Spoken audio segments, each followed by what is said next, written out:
नमस्कार, सुप्रभात।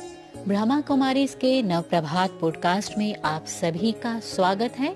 आज पौष मास कृष्ण पक्ष की सप्तमी 26 दिसंबर रविवार का दिन है। आज हम बात करेंगे एक ऐसी कहानी की जिसमें मनुष्य अपने वास्तविक स्वरूप को भूल असत्य को सत्य मान बैठा है। एक बार की बात है कि एक नगर से 11 यात्रियों का दल तीर्थ यात्रा पर निकला। जाते जाते उन्हें रास्ते में एक नदी मिली। सभी सोचने लगे कि अब इस नदी को कैसे पार करें। किसी भी प्रकार की सुविधा वहां उपलब्ध नहीं थी। उनमें से एक व्यक्ति चतुर था। उसने कहा, घबराओ नहीं, नदी को अवश्य ही पार करेंगे। सभी ने एक दो का हाथ पकड़कर नदी को पार कर लिया।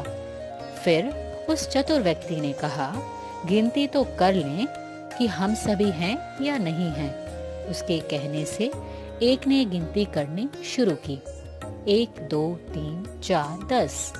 स्वयं को उसने गिना ही नहीं और फिर चौंक कर कहने लगा कि हम तो 11 थे, एक कहाँ चला गया। दूसरे ने कहा, मैं गिनता हूँ। उसने भी अपने को छोड़कर और सभी की गिनती की। 10 रहे। फिर शेष सभी ने भी ऐसे ही अपने को छोड़कर और सभी को गिनती किया। सभी रोने चिल्लाने लगे। वहां से एक अन्य यात्री गुजर रहा था। उसने पूछा, अरे भाई, क्यों रो रहे हैं? सभी ने उसे पूरी कहानी सुना दी। उसको तो पूरे 11 ही दिखाई दे रहे थे। उसने कहा, देखो, अगर मैंने 11वें यात्री को खोजा तो वे सभी बोले, हम आपको भगवान मान लेंगे।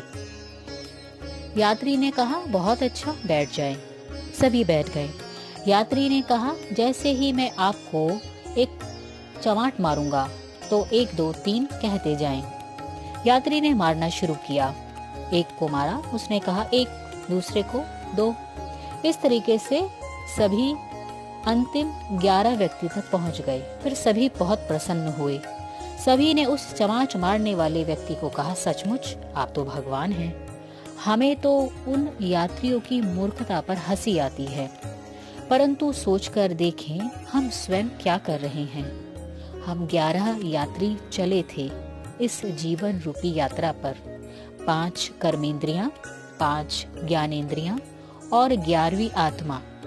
देह अभिमान में आकर 5 कर्मेंद्रियों और 5 ज्ञानेंद्रियों की गिनती प्रतिदिन करते हैं, परंतु स्वयं को अर्थात आत्मा को भूल जाते हैं और स्वयं को भूलने के कारण ही इस संसार रूपी विषय वैतरणी नदी की दलदल में फंस गए हैं। अपने वचन के अनुसार परमपिता परम आत्मा शिव पुरुषोत्तम संगम युग पर सृष्टि पर अवतरित होते हैं और सत्य ज्ञान सुनाते हैं कि हे मानव आत्मा, तुम इन कर्मेंद्रियों और ज्ञानेंद्रियों से अलग भिन्न पवित्र चैतन्य सत्ता हो।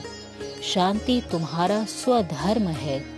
अब स्वयं को और स्वयं के पिता परमात्मा को पहचानो तो संपूर्ण सुख और शांति का वर्षा मिलेगा। एक छोटी सी भूल के कारण ही आज मानव दुखी और अशांति का जीवन व्यतीत कर रहा है। हम कभी भी नहीं कहते कि मैं शरीर हूँ, यद्यपि हमेशा कहते हैं कि यह मेरा शरीर है।